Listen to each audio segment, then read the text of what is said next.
Would you believe the three most critical spots on the Missouri defense might be at the same position? Let's talk about that and more right now on Locked On Mizzou.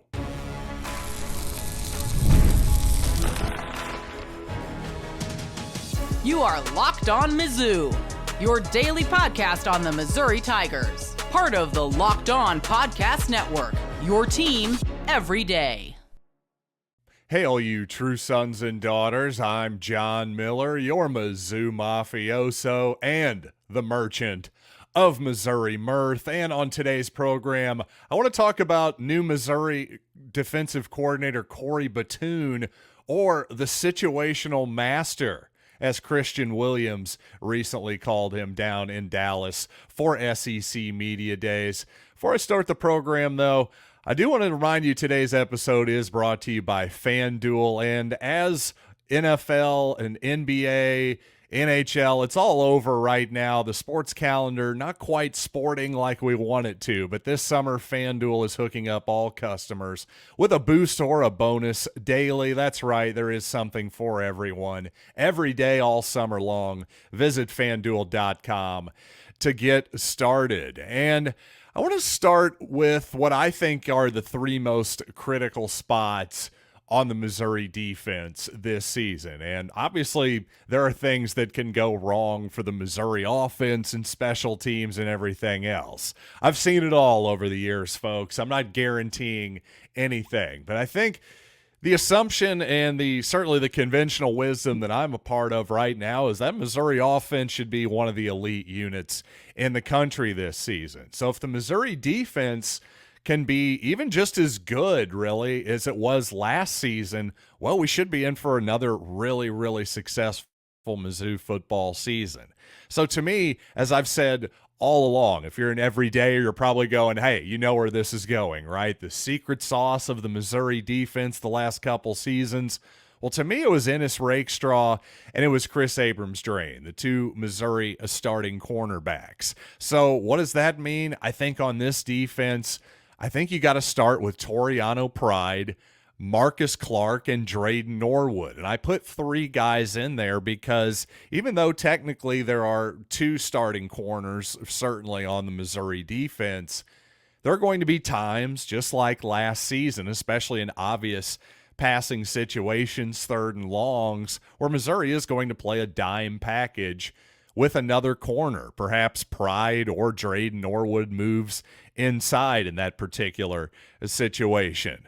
Now, the nice thing is Missouri with Dalen Carnell is a really good cover player, along with being a good blitzer and run defender as well. He's about as versatile of a player as you're going to get. He's essentially your slot corner in your base defense, in your 4-2-5 nickel defense more often than not. So again, still, though, those two spots going to be so critical, especially with a bunch of new guys up front for Missouri. You want to make sure that you don't have to just 100% rely on getting pressure with four. Of course, if you can just simply get pressure over and over again with your four down defensive linemen, you're almost certainly going to have a great defense. The reality is most teams do not have that luxury, so you're going to have to generate pressure by blitzing with extra defenders. What does that mean? Well, guess what? Your corners are going to have to hold up on the back end, in particular in man coverage, more often than not when you bring extra men in pressure. So to me, Toriano Pride, number one, if you want to put him as the number one most important guy on the list, I could totally see that point. The transfer from Clemson, former player at East St. Louis High School, he is unbelievably important. But really, to me, it's both spots are obviously critically important on the outside of the defense. If you don't have it there, it's going to be tough to generate much else. So, and the other thing is, not only are those three spots, those three players and those spots really important, there also isn't just a lot of obvious depth behind those players right now. Just a lot of really young players, like, for example, sophomore Jamarian Wayne, who came to Missouri as a receiver, has moved over to the corner side of the football. You've also got Nicholas Deloche a redshirt freshman, a guy obviously with not much playing time experience either. Shamar McNeil, same deal there. And also a couple true freshmen in Cameron Keys and Jaron Sensabaugh. So again, you've got obviously Drayden Norwood has plenty of experience with Missouri. Marcus Clark, a senior. Toriano Pride has experience in the ACC for a couple seasons. So I think that's who you're rolling with, those three guys for sure. And you better hope one of them doesn't get injured. That's a really important thing as well, but that's going to be a really important position, to say the least, for the Missouri defense. And the situational master, Corey Batoon. Now, Christian Williams, the Missouri interior defensive lineman down in Dallas, again, called Corey Batoon the situational master. Also threw edge coach Brian Early into that designation as well. And by the way, there's some definite coach speak here. Eli Drinkwitz saying that he hopes that Corey Batoon can help clean up, red zone defense, limit explosive plays, and of course third down defense as well. Well, of course every coach would like their defense to do better at those three incredibly important facets of football. But to the idea that Christian Williams called him the situational master, hey, you could say maybe that's coach speak as well. Christian Williams, certainly a charismatic guy who's obviously going to put over, again, to borrow a pro wrestling phrase there, to put over his new defensive coordinator. But by calling him the situational master there, I do think that gave me a slight clue into maybe what type of defense we're going to see from Brian Early and the Tigers. I think what you'll see is more or less what we saw last season at first glance. Not only last season, but the previous two seasons under Blake Baker and the Mizzou defense. I think the foundation has mostly been laid. I think you'll see some slight tweaks again on third down in obvious passing situations, maybe, for example, that they think can be a little bit better. That could have maybe happened under Baker anyway, frankly, with enough time to have that system truly dug in and implemented in the program. So I really think, again, this is also based off of spring football too, which can certainly be a bit misleading, but to my eyes, I thought the Missouri defense for the most part looked pretty similar just in terms of its base unit this past spring. Again, they're going to play a 4-2-5 nickel. Dalen Carnell's going to be your star safety, if you will. And so that's going to look pretty similar. The one thing that was a little different is oftentimes you would see Johnny Walker and the other weak side defensive end, for example, would be quite a bit wide. That was really about the only difference. And that was a fairly subtle difference that a lot of fans probably wouldn't even notice. So again, the situational master, I think he's probably just going to build on what Blake Baker has already laid down foundationally the last couple years for Missouri's defense. And honestly, that's probably a good idea. Just clean up some things that Missouri can hopefully get better at. And, that's probably the best formula for success for Missouri defensively in 2024. Now, as for the rest of the Missouri secondary, the safeties, well, they sort of like the corners. The group of players is fairly obvious, I think, who are going to be competing for most of the playing time, but how they're actually utilized is going to be interesting and should tell us a lot about how this Missouri defense is going to go in 2024.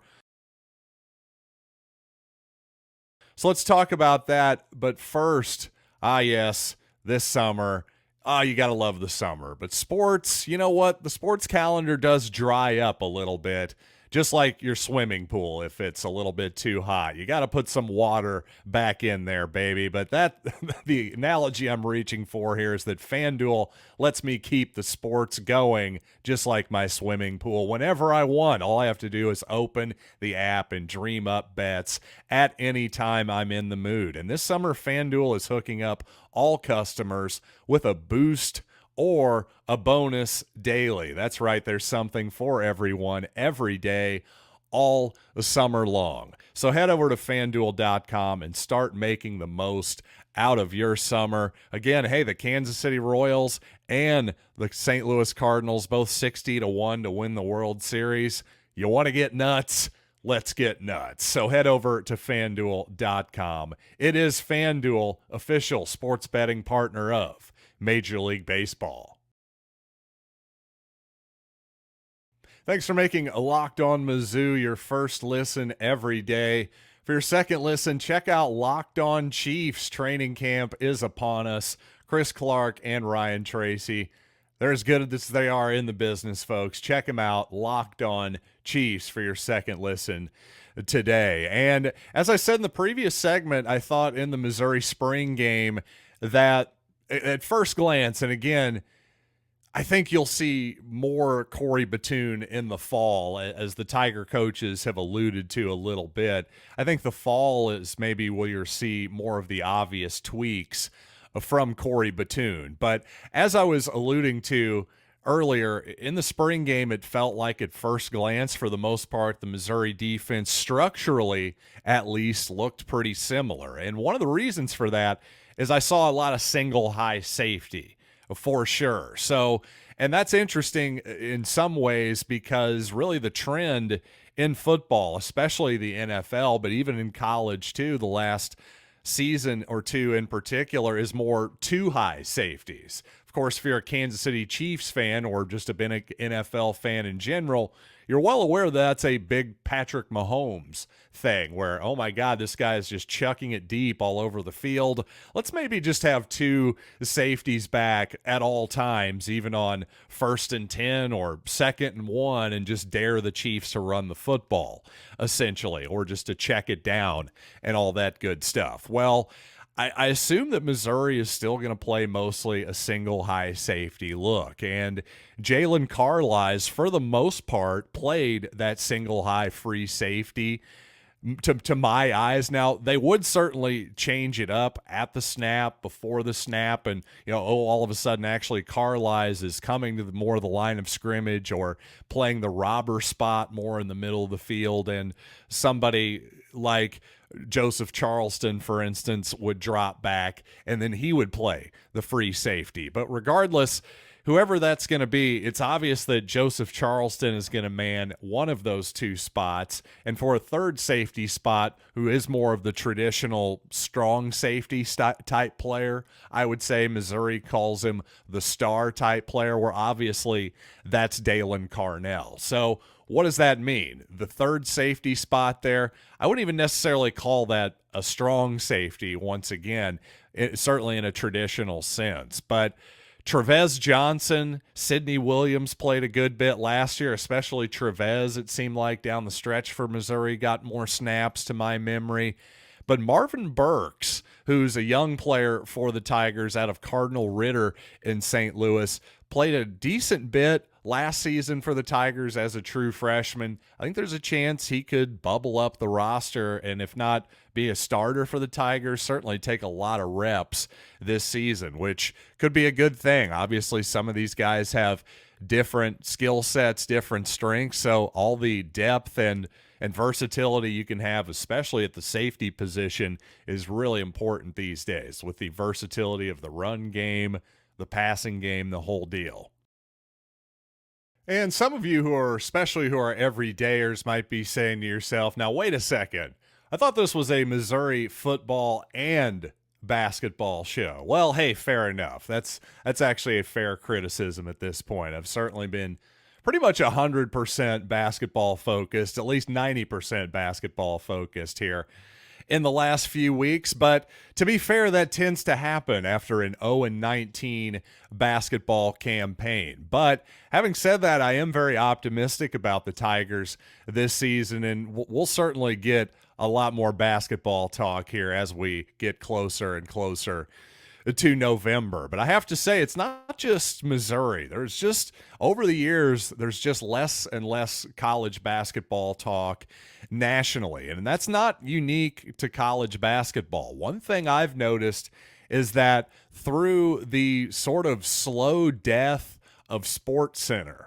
I would say, how often do people watch SportsCenter these days. I mean, some of you might still be daily Sports Center watchers. I know I was for years and years and years until at some point, well, it slowed down. And then maybe I was a weekly Sports Center watcher, a monthly one. And now if I catch 5 episodes of Sports Center here and there a year, it's probably because I was on vacation and had nothing else to watch or listen to at that moment. And so I can't be alone. Again, the ratings bear all of this out.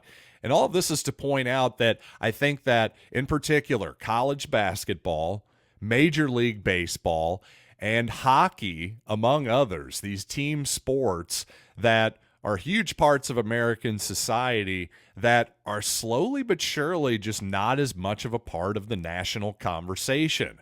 Now, of course, when the St. Louis Blues are good, they're doing fabulously locally and in terms of the diehard hockey fans. And yes, they're filling up the arena. Again, even when the Blues are just okay, they do very well locally, especially in terms of live attendance and all that good stuff. Same thing with Mizzou basketball. Sold out tons of games a couple years ago when the Tigers made the NCAA tournament. Again, when the Cardinals, the Royals are good, they're going to pack them in there. I'm just saying, nationally, though, these types of sports that are not football, that don't have the Saturday and Sunday events, Monday Night Football, these events on the calendars that are built around them, well, that really hurts the national conversation around these sports because, in my opinion, I don't think people are really consuming any less of these sports than they ever have before. I really don't believe that. In fact, I think if you're a college basketball fan, you're probably consuming, if you're a big-time college basketball fan, you're probably consuming maybe more college basketball than you did 15 or 20 years ago. The difference is the casual college basketball fan, maybe the person who only follows Missouri or maybe even only follows Missouri when Missouri is a good team, an NCAA tournament type of team, well, they're no longer watching Sports Center. So they have absolutely no idea what's going on in the rest of college basketball. That really affects the sport. Even if you are a Missouri fan, it helps to have good guys and bad guys. Well, who are the bad guys? It's whoever's playing the Tigers in Mizzou Arena that day. It makes the sport a lot more interesting if you actually know something about the opposition. In college football, you have a lot more of a chance over the years to get to know somebody like, for example, Spencer Rattler of South Carolina, formerly of Oklahoma as well. We had years to get to know him and possibly despise him or like him, whichever way you looked at it. If you're a South Carolina fan, you probably like him. If you're everybody else, well, maybe not so much. I was fairly neutral on Spencer, to be honest with you. But the point is, good guys, bad guys, it always sells. Look at Caitlin Clark and Angel Reese, whichever way you're looking at that feud, by the way. You're probably looking at one of them as a good guy or a bad guy if you care. And again, helping people care, it's a big part of sports, folks. It's not just about, well, what was the exit velocity and what was his percentage on open, unguarded corner threes in the fourth quarter. All that stuff is helpful for the people who are actually trying to win. I'm not sure that it helps draw in actual casual viewers. And that is something that apparently I think about more than the people in charge. And now we've reached the silly hypothetical question portion of today's program. What if Missouri built a brand new, glittering football stadium with a retractable roof, everything you could possibly imagine or dream of in a new football stadium, but they built it in Boonville? What would you think? Well, I know this is silly, but you're going to love my segment about it, I promise. Let's talk about it after these quick words.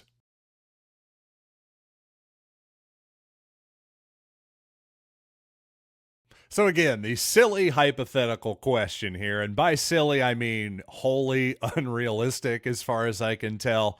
I don't see Missouri ever moving its football stadium outside of Columbia. Maybe off campus, that I could see, but all the way to Boonville, probably not going to happen. But just stick with me here. Some of you can probably tell where this is going. But if Missouri built a beautiful new football stadium in Boonville, played all their home games there, you know what? As a resident of Columbia who can get to Memorial Stadium in about 10 minutes or so, maybe 15 tops, yeah, I wouldn't love it. It'd be less than ideal. But you know what?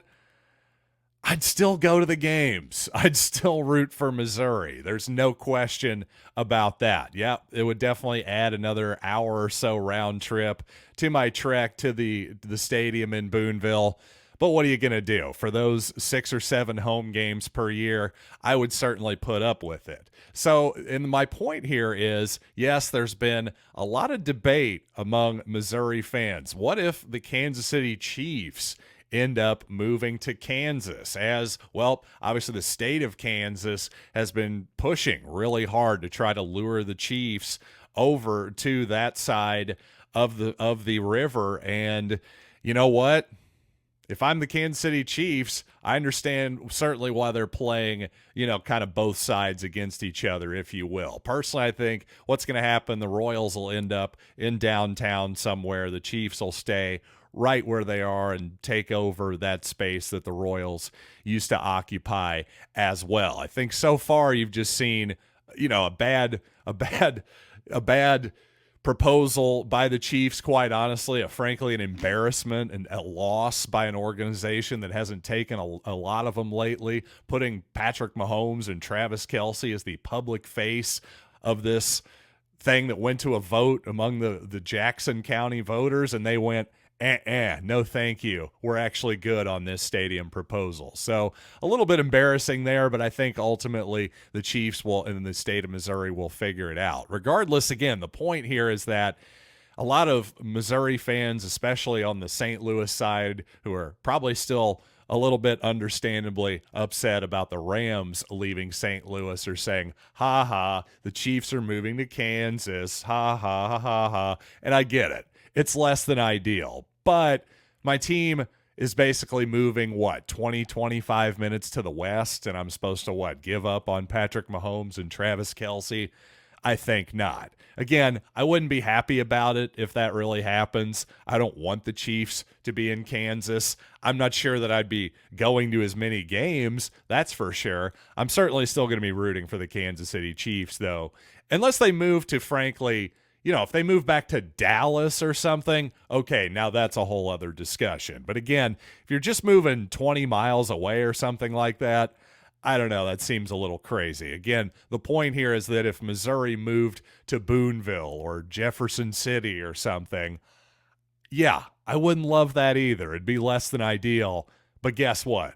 I'm still going to be a true son, and I'm still going to root for the Missouri Tigers. So again, just a random thought there for you there at the end on the podcast. Again, thanks for making this show your first listen every day. And for your second listen, check out Locked On Chiefs with Chris Clark, Ryan Tracy. They do a great job covering the Chiefs, of course. And oh, by the way, they're Jayhawk guys. Ha ha, I tricked you.